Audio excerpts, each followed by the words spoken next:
Shalom.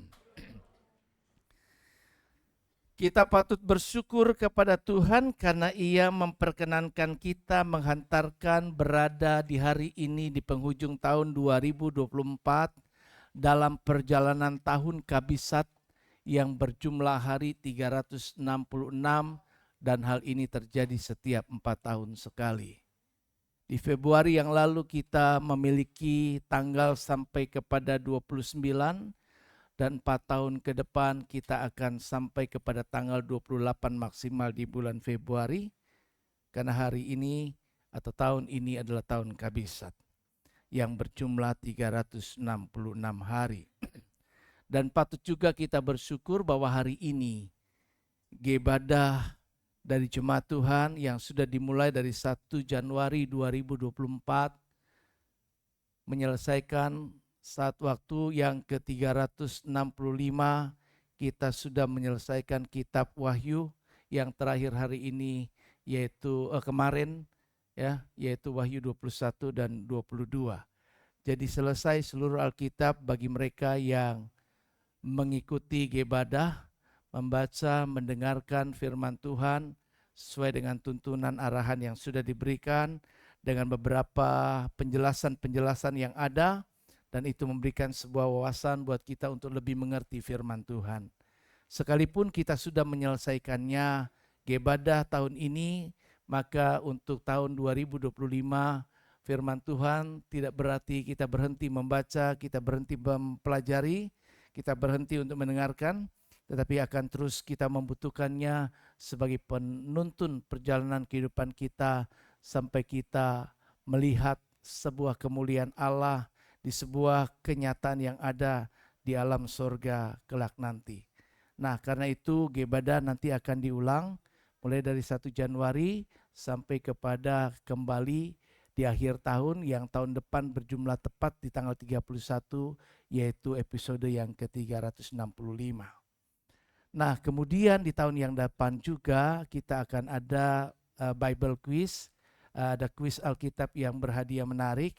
Dan bagi saudara nanti akan dapat informasi lebih lengkap, jam-jam berapa tayang, dan saudara kumpulkan poin, dan dari poin itu nanti dapat ditukarkan dengan hadiah-hadiah yang menarik, yang nanti akan kami bicarakan dalam bentuk yang lain. Di tahun juga yang akan datang, kita merencanakan adanya retreat, di mana kita berharap kita akan semakin dipersatukan, makin bersuka cita. Tentu lebih daripada itu, nggak cuma sekedar kegiatan-kegiatan yang saya sebutkan tadi, tetapi saya berharap bahwa tahun depan jemaat Tuhan yang hadir, paling tidak yang sekarang hadir, yang kemarin hadir, tetap hadir di tahun yang akan datang, amin.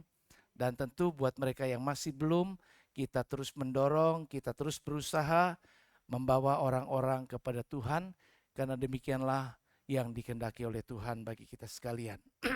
Nah, hari ini mari kita akan belajar firman Tuhan dengan segala kehendak hati. Saya mengambil tema yaitu beriman menatap hari esok. Beriman menatap hari esok. Ada yang bilang esok, ada yang bilang besok, begitu ya. Besoknya bukan baru besok begitu, yang dimaksud hari esok adalah hari ke depan. Tahun 2025 menjadi hari esok kita.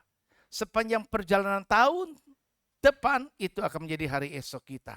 Dan bagaimana kita akan menatap hari esok di tahun 2025 itu, maka apa yang perlu kita siapkan, apa yang perlu kita lakukan, dan bagaimana kita menyikapinya, itulah yang akan kita bahas dalam pemaparan firman Tuhan kesempatan hari ini. Saya mengambil dari ayat di kitab Yeremia pasal yang ke-29. Kita akan membaca, ada 5 ayat yang kita akan baca, dari ayat yang ke-10 sampai yang ke-14.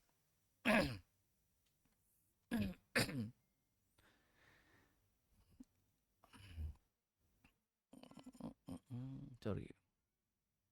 Ya.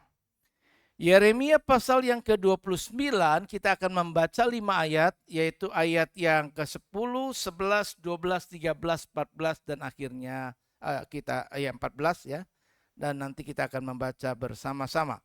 Saya baca ayat yang yang kaum laki-laki bersama saya ayat yang genap, yang kaum wanita ayat yang ganjil, sampai akhir di ayat yang ke-14 semua jemaat laki-laki dan wanita bisa membaca bersama-sama. Firman Allah berkata demikian. 2, 3 laki-laki. Sebab beginilah firman Tuhan, apabila telah genap 70 tahun bagi Babel, barulah aku akan menepati janjiku itu kepadamu dengan mengembalikan kamu ke tempat ini.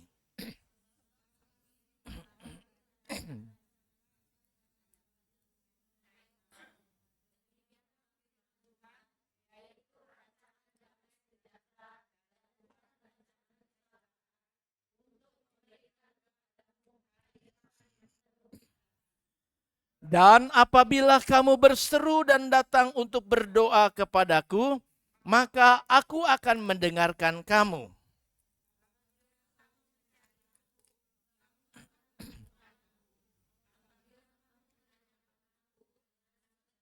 Bersama-sama. Aku akan memberi kamu menemukan aku, demikianlah firman Tuhan. Aku akan memulihkan keadaanmu dan akan mengumpulkan kamu dari antara segala bangsa dan dari segala tempat kemana kamu telah kucerai-beraikan. Demikianlah firman Tuhan, dan aku akan mengembalikan kamu ke tempat yang dari mana aku telah membuang kamu.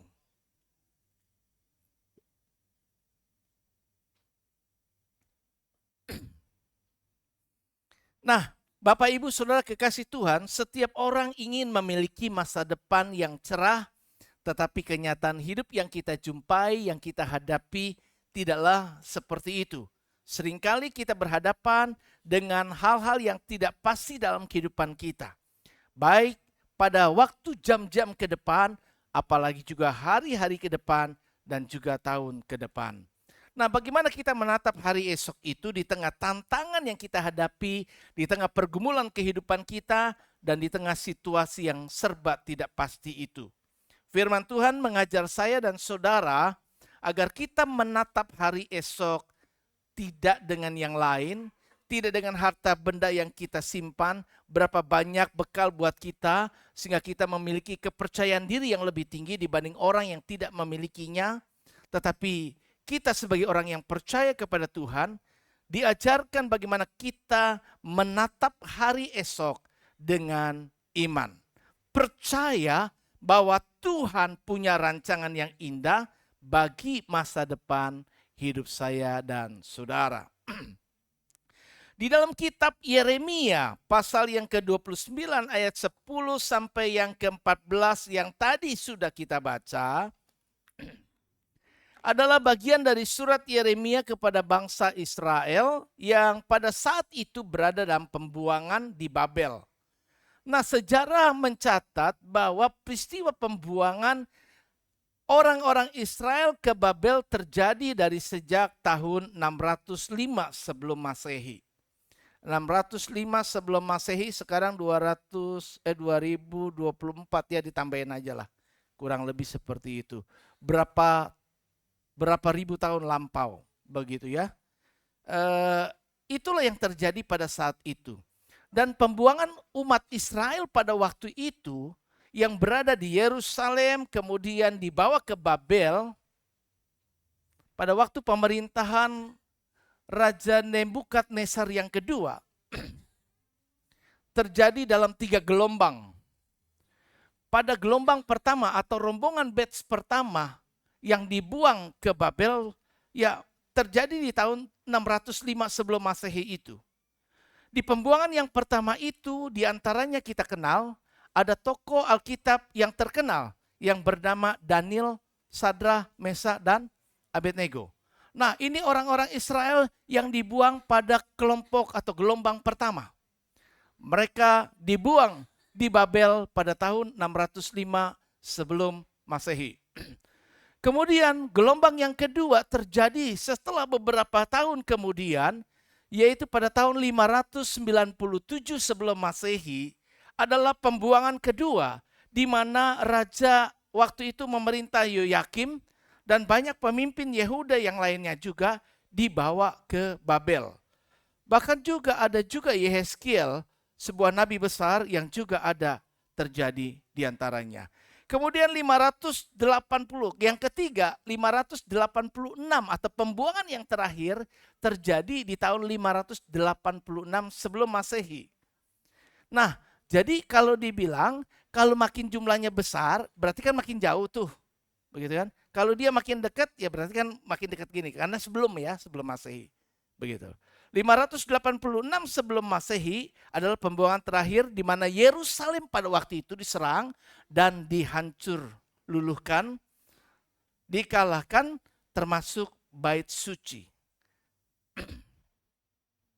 Dan mayoritas penduduk dibawa ke Babel. Nah, apa yang terjadi dengan Yeremia? Kapan Yeremia? Apakah Yeremia turut dibawa ke pembuangan di Babel? Atau tidak? Kita sedang bicara konteks ini. Apakah Nabi Yeremia mengalami pembuangan di Babel atau tidak? Hah? Tidak. Jadi di mana dia? Gunung Sari. Di mana?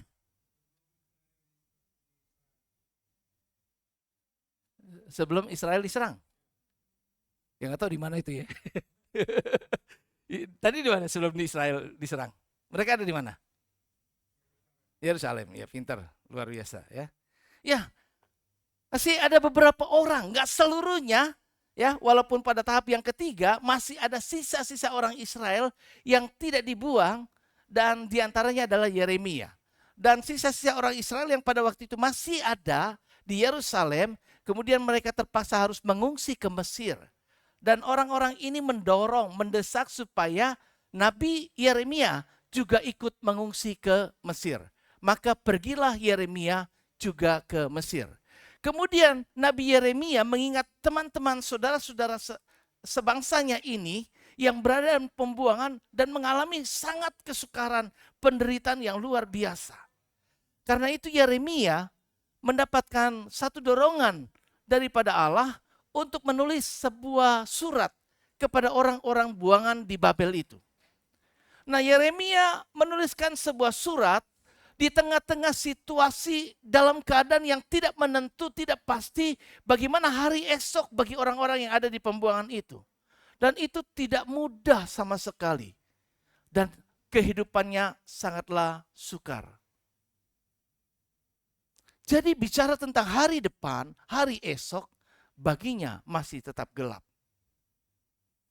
Bagaimana hari demi hari mereka harus lewati ibarat kehidupan bangsa Indonesia yang pernah di masa penjajahan. Demikianlah bangsa Israel pada waktu itu. Mereka berada dalam penjajahan pemerintahan Persia, Babilonia. Nah, kita lihat di sini Yeremia memberikan sebuah surat yang memberikan kekuatan, harapan, penghiburan bagi umat di sana. Di tengah situasi sulit itu, Yeremia menulis dengan ilham daripada Roh Kudus untuk menyatakan akan sebuah janji Tuhan yang penuh dengan harapan. Kita sudah membaca tadi ayatnya di dalam Yeremia pasal yang ke-29 ayat yang ke-10 sampai yang ke-14. Dan ayat yang ke-11 menyatakan bagaimana Yeremia menuliskan sebenarnya Tuhan punya rancangan yang indah di dalam kehidupan setiap umat yang percaya kepadanya. Nah, firman ini cukup relevan bagi kita yang menghadapi ketidakpastian akan hari esok, bagi kita yang berada di penghujung tahun 2024 dan akan segera beberapa jam kemudian memasuki tahun 2025.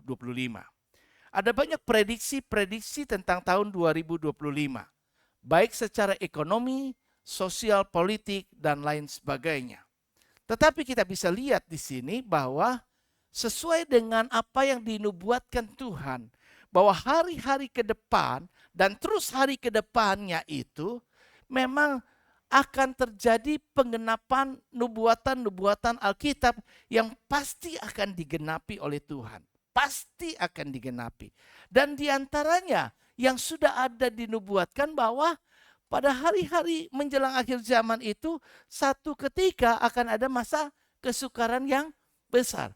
Jadi situasi yang akan dibawa, atmosfernya adalah kehidupan yang makin berat, kehidupan yang makin sulit, ekonomi yang makin berat. Itulah situasi yang akan kita hadapi di tahun-tahun yang akan datang atau di hari-hari yang akan datang. Nah, bagaimana saya dan saudara menyikapi hari esok itu? Mari kita bercermin dari firman Tuhan ini supaya menjadi bekal buat kita ketika kita masuk di awal tahun 2025. Yang pertama, maka firman Tuhan mengajar saya dan saudara agar sikap kita menghadapi hari esok yaitu percaya pada janji Tuhan.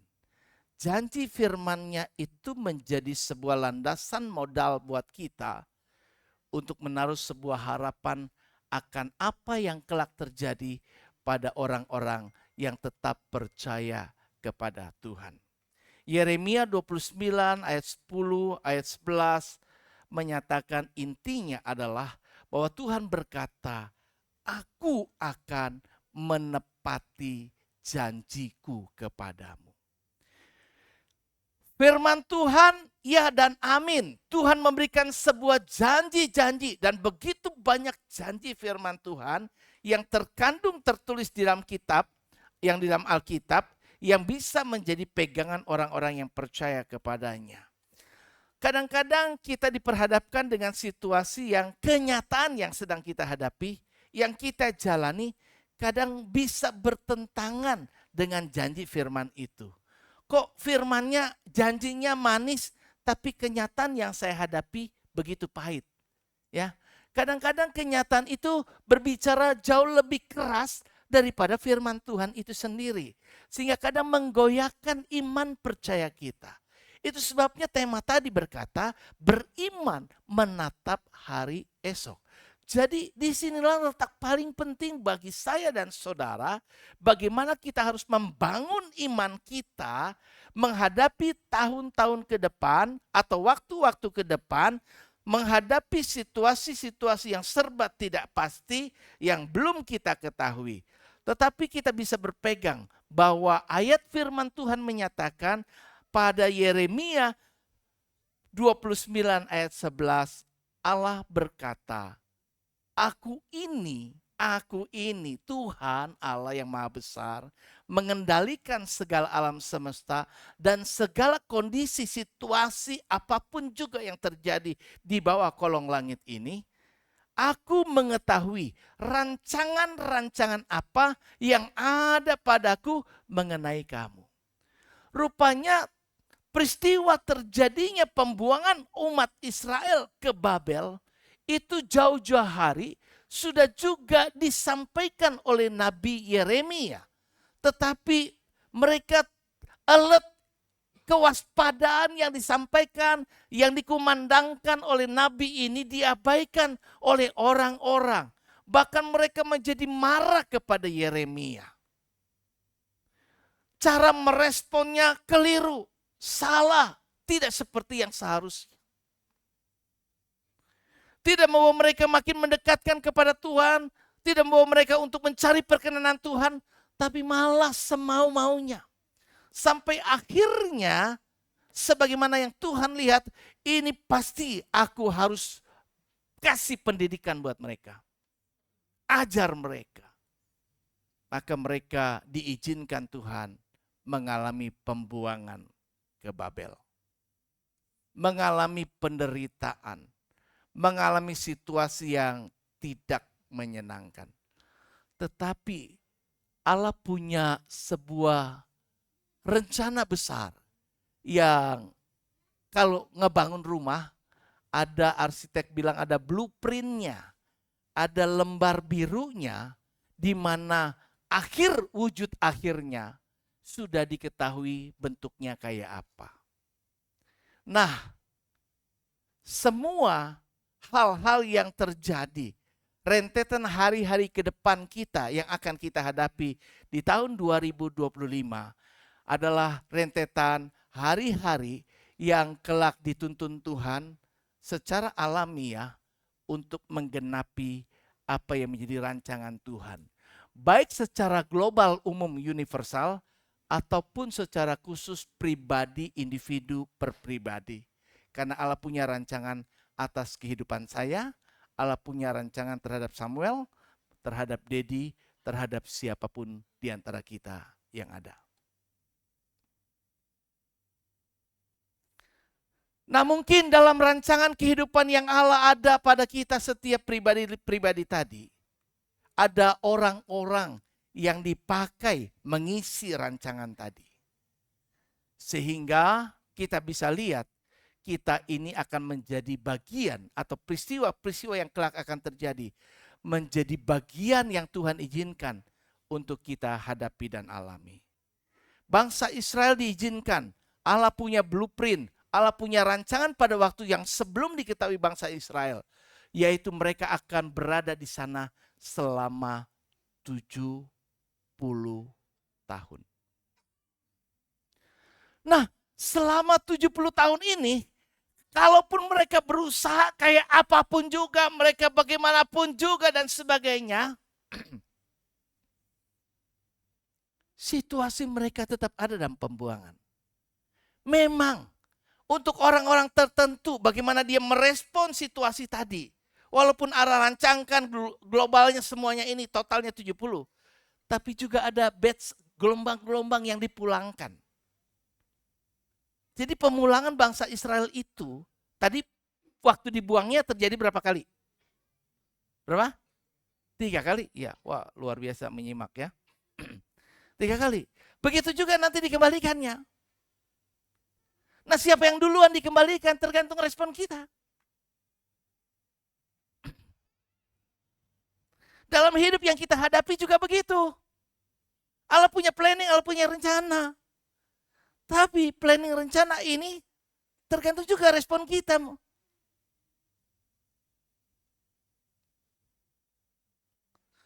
Nah, setelah tahun itu genap, rupanya memang Allah punya waktu. Kan pengkhotbah bilang, untuk segala sesuatu ada waktunya. Untuk segala sesuatu ada masanya. Jadi segala sesuatu ada waktunya. Itu sebabnya firman Tuhan itu pasti akan digenapi. Firman Tuhan yang sedang kita hadapi sekarang, ada ayat yang tertera kalau baca Alkitab, pasti akan tahu, waktu akan dipersingkat. Betul gak? Kalau gak dipersingkat, tidak ada yang bisa selamat, kata Alkitab. Alasan Tuhan kenapa waktunya dipersingkat. Dipersingkat gak dipotong. Kalau satu hari berapa jumlah hari? Berapa jam? 24 jam. Allah gak potong 24 jam. Tapi durasi waktu tunggu 24 jam itulah yang makin cepat. Paham? Satu hari 24 jam berputar. Jamnya normal kerjanya. Nggak kelihatan cepat begitu. Atau di waktu tayang dicepetin gitu. Enggak. Tapi secara alamiah karena kedahsyatan Tuhan yang luar biasa. Tanpa terasa segala sesuatu yang ada dalam kendali Dia bekerja sesuai dengan rancangan Allah. Dan kita lihat 1 jam sekarang begitu cepat. 1 hari berlalu begitu cepat. Kalau dulu kita bisa selesaikan 1 jam untuk beberapa pekerjaan. Tapi mungkin sekarang 1 jam untuk satu jenis pekerjaan. Nah, pada waktu Tuhan itulah, seketika saatnya waktunya itulah, maka Tuhan bilang, itulah waktu perkenananku. Di waktu perkenanan Tuhan, ada momen-momen Tuhan membuka perkenanannya. Jangan lewatkan kesempatan itu. Firman Allah berkata, pada waktu aku berkenan, aku akan mendengarkan engkau. Pada waktu aku berkenan ketika engkau mencari, aku akan membiarkan diriku ditemui. Nah, dalam hidup setiap orang berbeda-beda. Karena Allah punya rancangan yang berbeda. Karena itu setiap pribadi, individu peka terhadap Tuhan secara pribadi. Dan kita bisa membaca, melihat bahwa rancangan Tuhan pasti sesuai dengan firman-Nya. Indah pada waktunya. Ketika sudah genap waktu 70 tahun itu, maka Tuhan mulai membuka pintu-pintu yang lain. Nah, hal ini menandakan bahwa sebenarnya dalam setiap aspek hidup saya dan saudara, Tuhan tidak pernah meninggalkan kita. Tuhan tidak pernah melupakan kita. Yang terjadi adalah kita yang melupakannya dan kita yang meninggalkannya.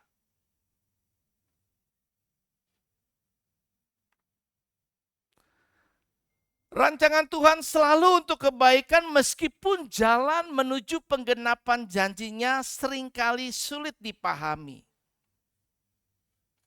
Jalanmu tak terselami oleh setiap hati kami.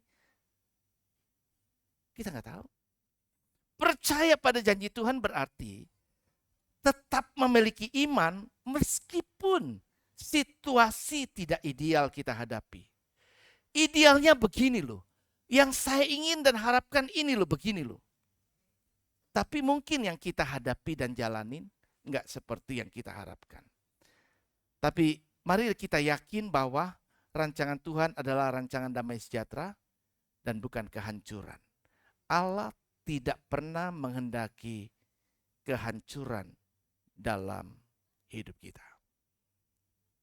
Rancangan Tuhan bukan hanya tentang kebahagiaan di dunia ini, tetapi juga rancangan Tuhan untuk kehidupan kekekalan kita nanti. Ada ketetapan yang Tuhan sudah tahu karena kemahatauannya. Apakah saya dan apakah saudara kelak sampai kepada negeri perjanjian? Kita orang-orang yang diselamatkan atau tidak.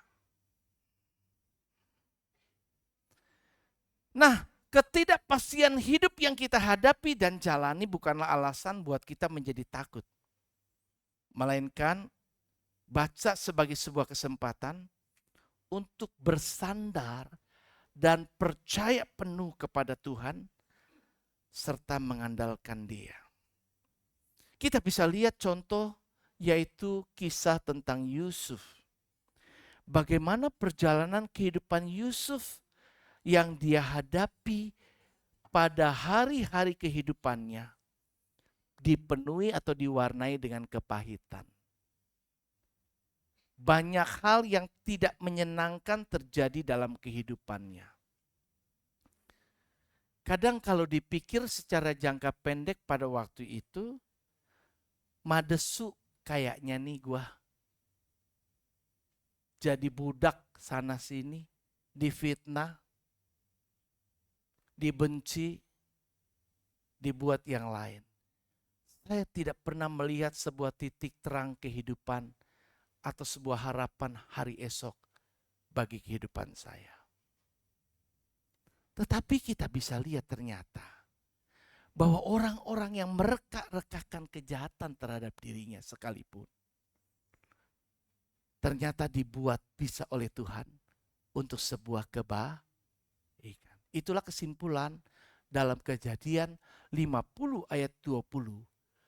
Yusuf berkata kepada saudara-saudaranya, "Aku tidak menyimpan sebuah kebencian, dendam, amarah, dan kesempatan untuk membalas dendam terhadap engkau yang sudah berbuat jahat kepada aku.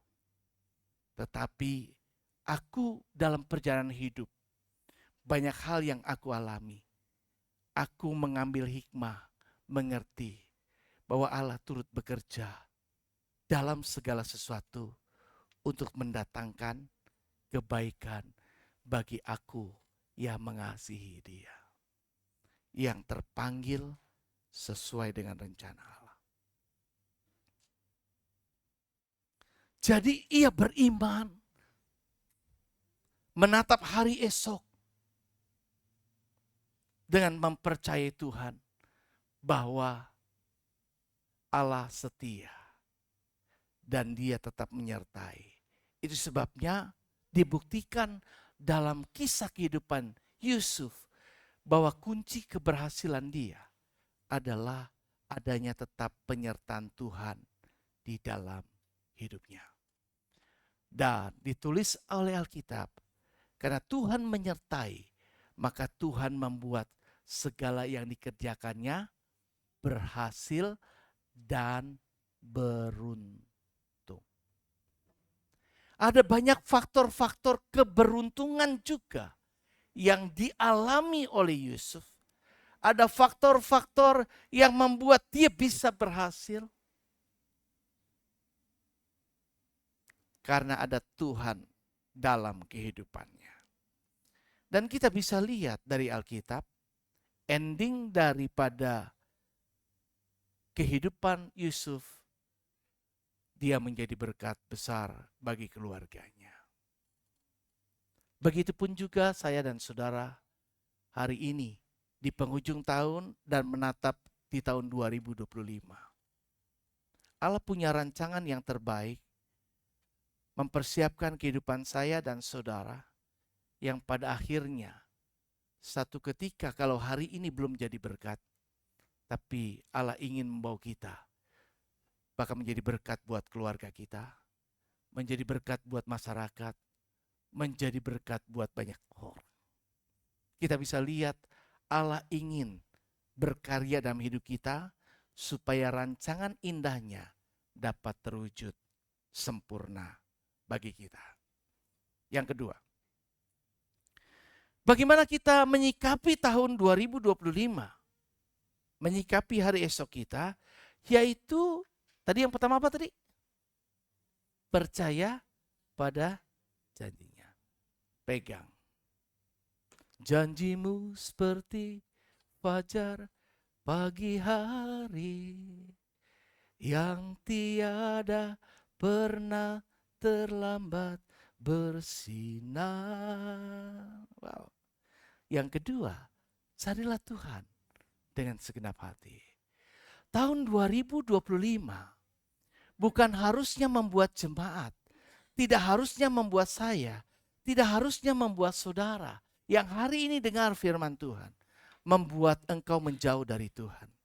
Tapi hari ini mengajar kita, hari ini mendorong setiap kita, mengingatkan saya dan saudara, agar kita semakin mencari Tuhan dengan segenap hati.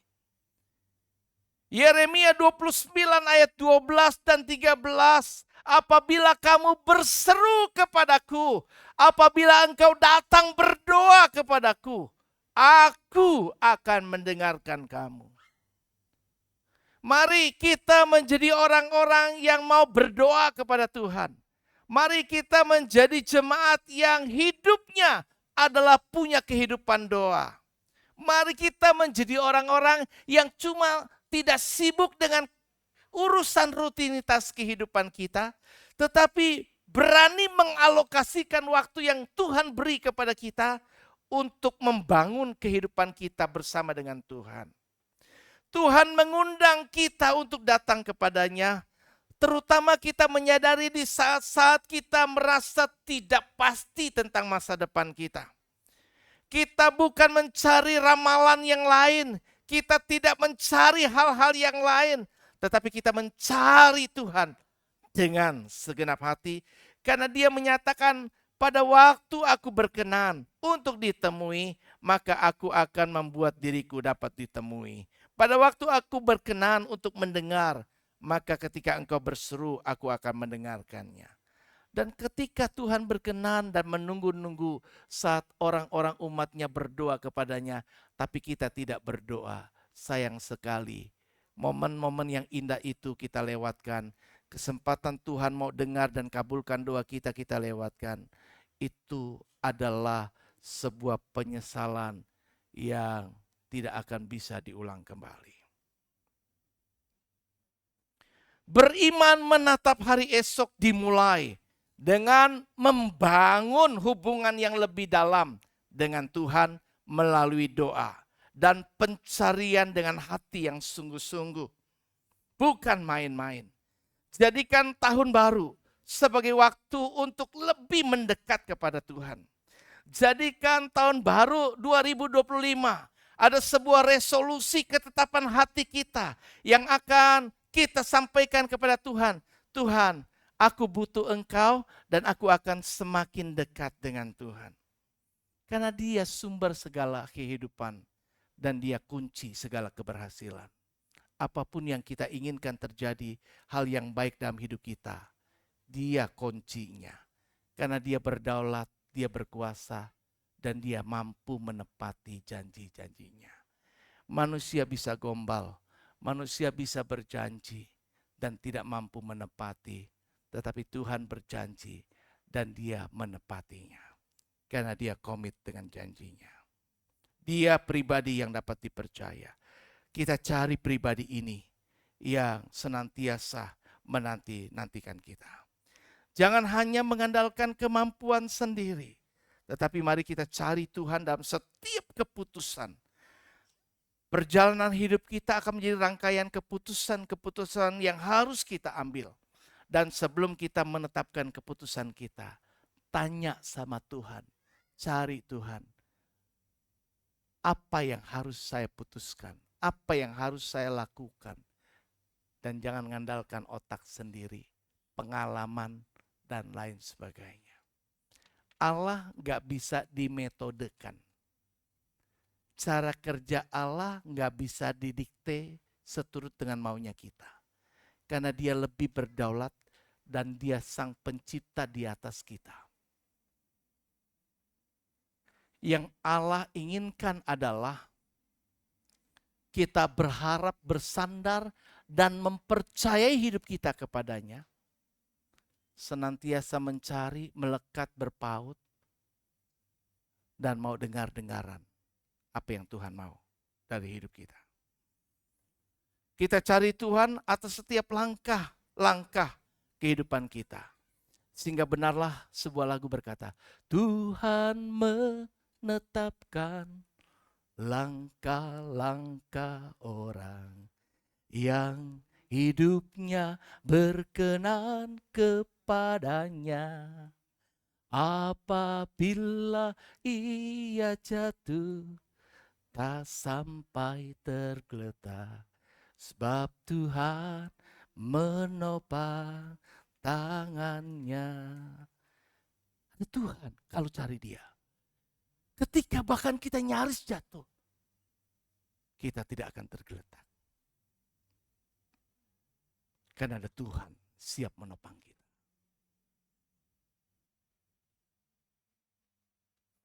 Ketika kita berseru kepada Tuhan, Dia berjanji untuk mendengarkan dan menjawab kita. Dalam menghadapi ketidakpastian hidup, jangan berhenti berdoa. Jadikan doa itu adalah gaya hidup kita. Gaya hidup yang mendatangkan kekuatan dan menguatkan iman untuk menatap hari esok. Kita bisa lihat contoh Daniel. Daniel itu berada di negeri pembuangan. Daniel ini dibuang di gelombang keberapa? Yang nyimak dengar tadi yang saya katakan? Halo? Halo? Weh? Gelombang pertama? Tahun berapa itu? Halo? Jangankan tunggu minggu depan. Baru berapa detik menit saya sudah lupa firmannya. Ya sudahlah, selesai. Ayo kita berdoa. 605 sebelum Masehi. Itu gelombang pertama, siapa yang ada di situ juga? Daniel, Sadra, Mesa, Abednego. Jadi harus tahu ya, ini sejarah pengetahuan. Di situasi yang tertekan kayak gitu, kebanyakan orang kan punya respon bisa bermacam-macam, berbeda. Udahlah percuma gua doa, percuma begini juga. Tetapi Daniel punya sikap respon yang berbeda. Berapa kali dia berdoa setiap hari? 3 kali. Pinter ini, luar biasa. 3 kali. Daniel pasalnya yang keberapa tuh? 6 ayat yang ke-11. 3 kali setiap hari dia berdoa. Dia cari Tuhan. Dia bangun satu hubungan pribadi dengan Allah. Karena dia tahu tanpa Tuhan aku gak bisa menghadapi semua ini. Dan karena Tuhan ada menyertai, maka kita bisa lihat Daniel berbeda dengan generasi muda yang lainnya. Kecerdasannya 10 kali lipat. Ini generasi luar biasa. Anak muda. Harus jadi seperti Daniel. Punya kecerdasan intelektual kita. Pengetahuan firman yang cukup. Kecerdasan emosi kita. Kita mungkin orang pintar, tetapi kadang-kadang kita nggak cukup cerdas, bahkan bodoh terhadap emosi. Kita seringkali emosional. Dan emosional ini bisa membuat kita celaka.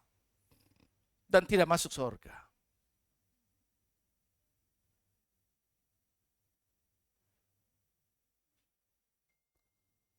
Dan kita perlu juga memiliki kecerdasan spiritual kita. Kerohanian kita yang kita bangun di hadapan Tuhan. Daniel membangun rohnya. Sehingga rohnya memiliki kekuatan ekstra. Ketika dia menghadapi situasi tantangan yang luar biasa. Antara hidup dan mati. Dia mampu mempertahankan imannya. Sampai pada ancaman dijebloskan ke gua singa. Tapi orang-orang yang bertahan dan mencari Tuhan, membangun sebuah hubungan yang baik dengan Tuhan, di masa-masa sulit ada Allah yang siap menopang, ada Allah yang siap menolong. Jangan cari Tuhan pada saat ketika engkau sedang membutuhkan. Dia mungkin memalingkan muka dan bilang, cuma datang maunya. Tapi kita cari dia ketika kita dalam situasi apapun. Susah senang, maka kita cari Tuhan. Gereja ini punya jam doa. Setiap Sabtu jam 7 pagi. Yuk jadi jemaat yang mau merendahkan diri. Datang berdoa. Ku cari wajah-Mu. Temukan kasih-Mu,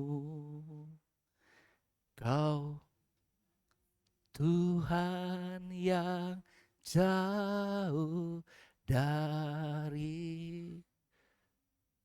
Rohnya akan segar, engkau menangis dalam hadirat-Nya. Tiap tetesan yang jatuh ditampung di kirbat Tuhan. Tuhan berhenti sejenak, malaikat-malaikat berhenti dan memperhatikan. Lihat ada apa dia, kenapa dia perlu apa. God, tolong dia.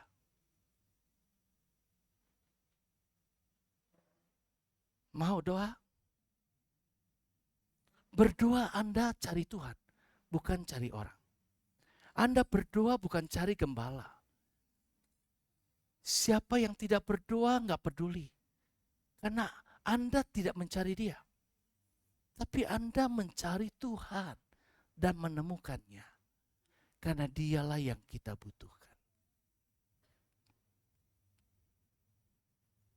Pertolongan Tuhan nyata. Sekalipun di situasi yang sangat tidak menyenangkan. Daniel. Ancaman kematian dengan singa yang begitu luar biasa laparnya. Tapi Tuhan punya kuasa untuk menutupnya.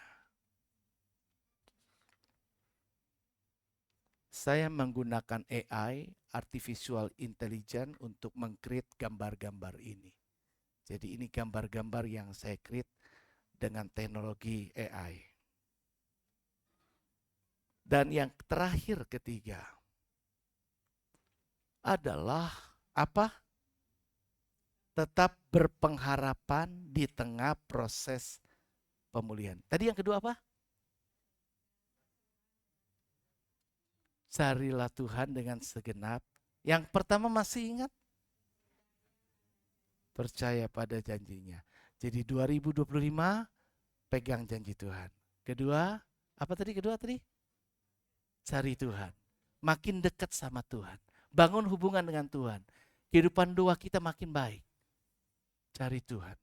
Dan yang terakhir ketiga, dalam situasi semua itu pasti ada proses. Mie instan itu enak, tetapi tidak sehat. Dalam proses pemulihan, penggenapan rencana Allah dalam hidup kita perlu proses. Dan saat kita berada dalam proses penggenapan rencana Tuhan itu, maka yang diperlukan adalah kita tetap memiliki pengharapan. Pengharapan menjadi sebuah kekuatan untuk kita tetap bertahan dan bertekun menjalankan apa yang seharusnya kita kerjakan. Firman Allah berkata begini, aku akan memulihkan keadaanmu dan mengumpulkan kamu dari segala bangsa. Wah, luar biasa. Yahudi itu ada di berbagai penjuru dunia. Dan Yahudi sebuah kelompok yang kecil, tapi umat pilihan Allah memiliki sebuah kecerdasan yang melampaui segala bangsa lainnya. Ada banyak hal yang ditemukan yang kita nikmati saat ini, itu adalah ciptaan orang-orang Yahudi. Sebuah bangsa pilihan Allah. Nah, Tuhan bisa, dan ini nubuat yang sedang digenapi dan pasti digenapi pada akhir zaman. Orang-orang Yahudi yang menyebar sekarang, ada di Amerika, ada di Eropa, ada di belahan dunia lainnya. Mereka akan dikumpulkan kembali ke negerinya, tempat asal. Orang-orang yang tidak mengerti sejarah mengatakan Israel Zionis yang menjajah dan merebut agresi negara lain. Tapi Alkitab menulis bahwa itu adalah tanah yang sudah dimiliki Israel dan Tuhan yang memberikannya. Maka yang sedang mereka usahakan adalah mendapatkan kembali haknya. Dan Tuhanlah yang akan berperang ganti mereka untuk membawa mereka dari segala penjuru mata angin sampai akhirnya bisa berjumpa kembali di tanah airnya. Pemulihan adalah bagian dari janji Tuhan. Dalam konteks Israel, Tuhan berjanji mengumpulkan kembali umatnya dari tempat pembuangan, dari tempat mereka dicerai beraikan. Dan ini adalah bukti bahwa Tuhan memang sampai saat sekarang ini tidak pernah meninggalkan umatnya. Nah, bagi saya dan saudara, Tuhan juga ingin memulihkan kehidupan saya, Tuhan ingin memulihkan kehidupan saudara. Tuhan ingin memulihkan relasi kita kepada dengan Dia. Tuhan juga ingin memulihkan iman kita kepadanya yang mungkin saat sekarang ini sempat goyah. Meskipun perjalanan menuju pemulihan itu seringkali begitu panjang rasanya, kita harus tetap berpengharapan dan berjalan seturut dengan kehendak Tuhan. Ketika kita menyerahkan hidup kita kepada Tuhan, maka Dia akan membawa kita kepada damai sejahtera yang dijanjikannya. Karena dia berkata, aku akan memberikan kepadamu hari depan yang penuh dengan harapan. Bukan rancangan kecelakaan, tapi rancangan damai sejahtera. Yang hari-hari kehidupan kita seharusnya bisa kita jalani dan kita nikmati dengan perasaan damai sejahtera. Bukan dengan sebuah hal-hal yang membuat kita nggak bisa nikmati itu. Kasih karunia Tuhan. Bukankah ada banyak kehidupan kita yang kita hadapi dan jalani. Damai sejahtera Tuhan hilang dan kita nggak bisa menikmati karunia yang Tuhan berikan. Dan orang-orang yang paling kaya bukanlah orang yang banyak duit.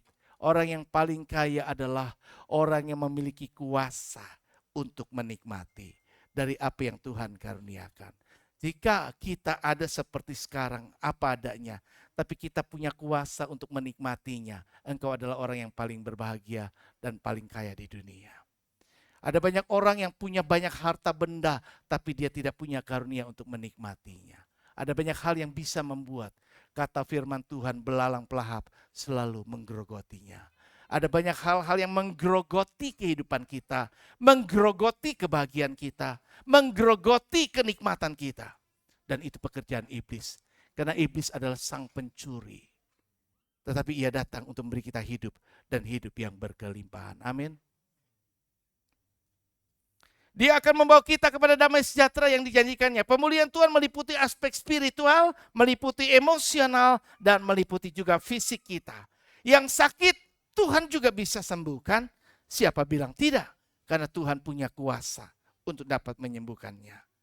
Percayalah bahwa Tuhan tidak pernah meninggalkan kita. Dia adalah Allah yang setia, yang memulihkan hidup saya dan saudara untuk memberikan hari depan yang penuh harapan. Dan kita bisa lihat contoh Alkitab yang menuliskannya, yaitu bagaimana Tuhan memulihkan kondisi daripada Naomi.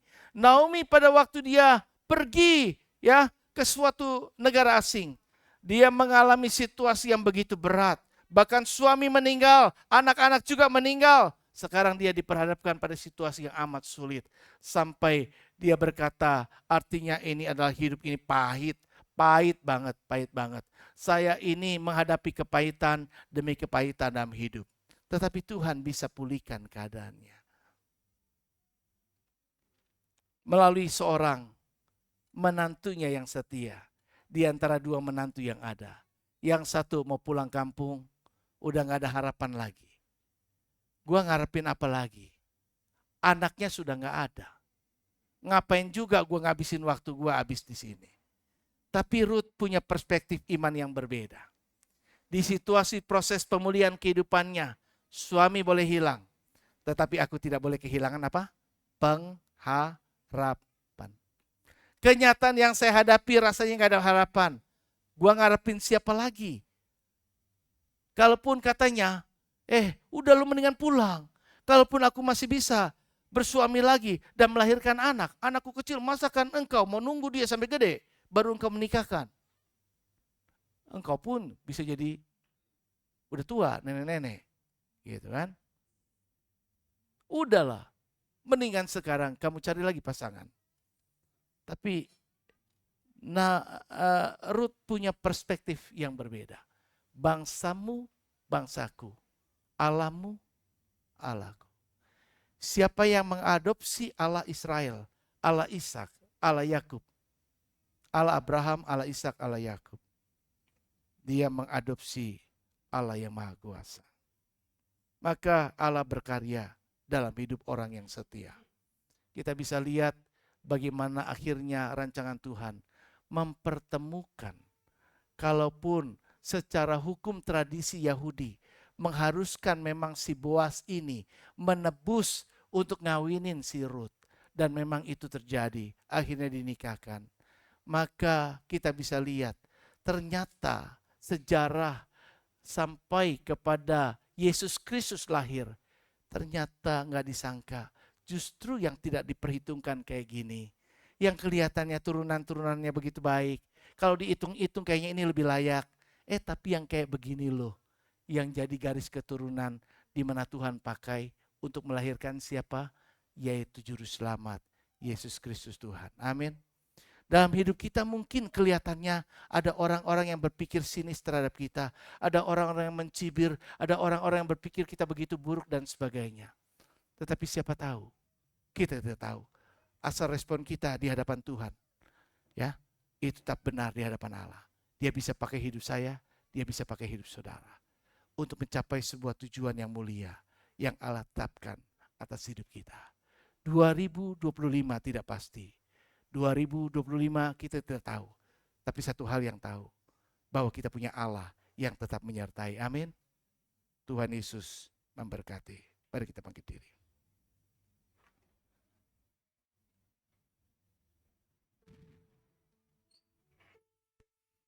Apa yang mesti saya lakukan? Sekali Yesus, tetap Yesus. Kita angkat lagu pujian.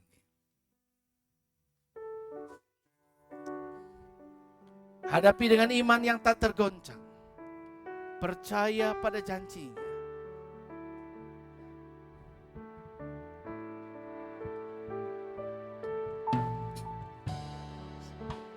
Sekali.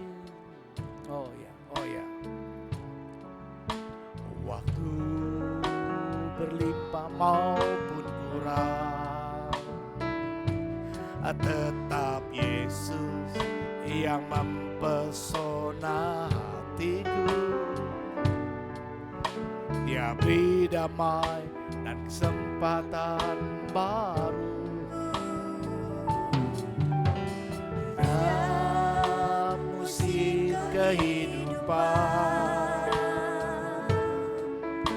waktu kuat maupun lemah, tetap Yesus yang mempesona hatiku.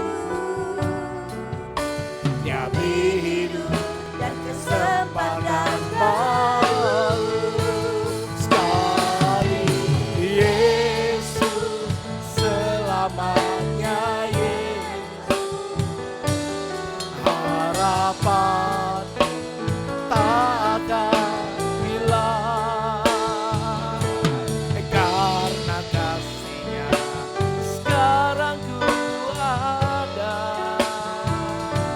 Oh Yesus, takkan selamanya. Sekali Yesus, sekali Yesus, selamanya Yesus. Harapanku takkan hilang, karena kasih-Nya sekarang ku ada. Oh Yesusku, ku cinta Engkau. Hanya musik saja, dengar.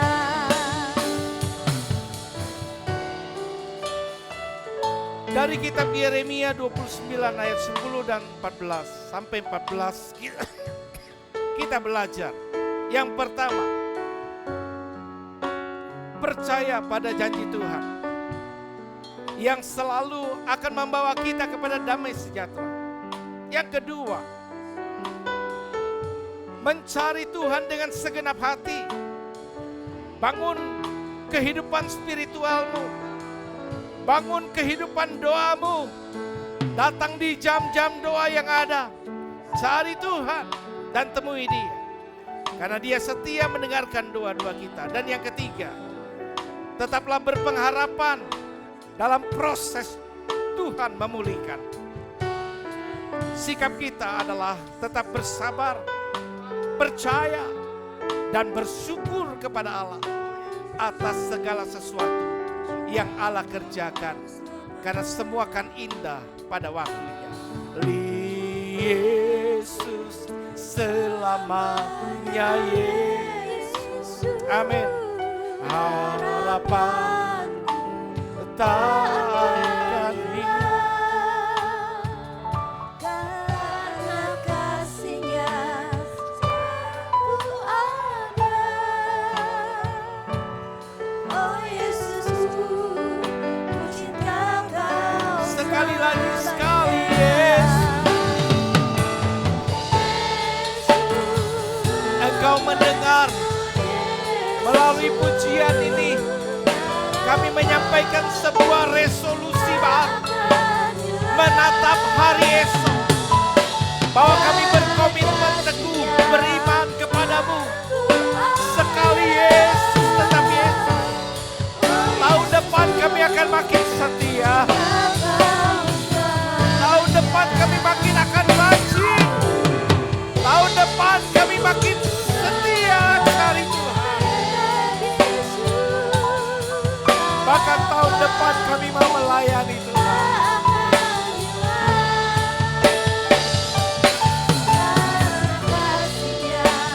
Sekarang ku ada, oh Yesus, ku cinta Kau selamanya.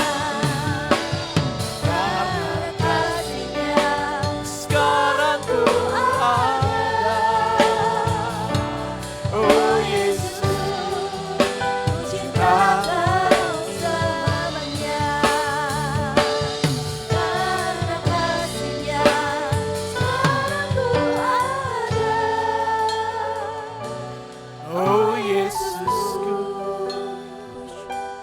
ku cinta Kau selamanya.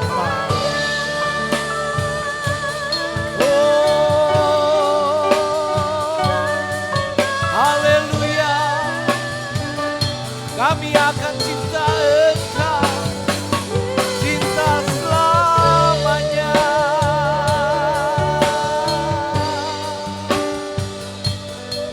Haleluya.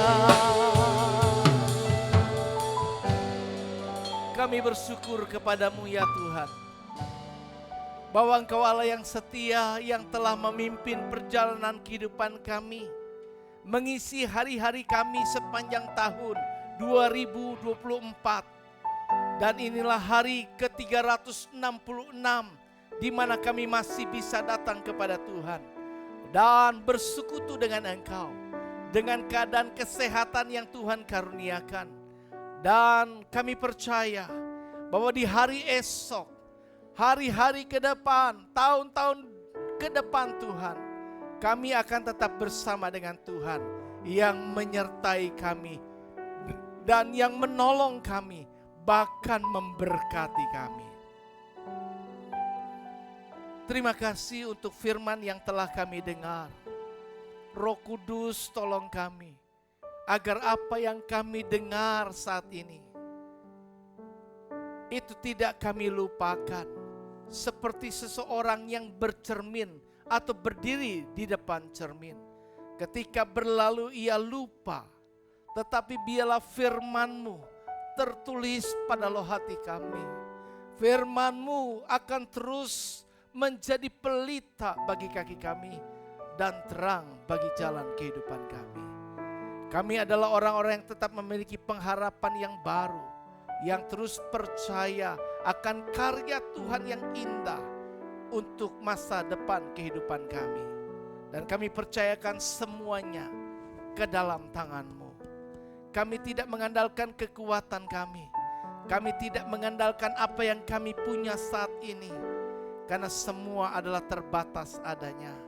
Tapi kami mengandalkan Tuhan yang tak terbatas dan yang tak dibatasi oleh apapun juga. Engkau mampu mengadakan apa yang tidak ada saat ini menjadi ada. Engkau Allah yang mampu juga akan membuat jalan saat tidak ada jalan. Karena bagimu tidak ada hal yang mustahil. Engkau dapat mengerjakan seturut dengan kehendak dan rencanamu yang indah. Berkatilah seluruh jemaat-Mu yang telah mendengar firman Allah, dan kami yang telah beribadah kepadamu. Dan biarlah Tuhan segala ibadah yang telah kami kerjakan boleh berkenan di hadapan Tuhan. Segala hormat, puji dan syukur kami panjatkan demi nama Tuhan Yesus Kristus, Juru Selamat kami yang hidup. Haleluya. Yang menerima firman Tuhan bersama katakan amin.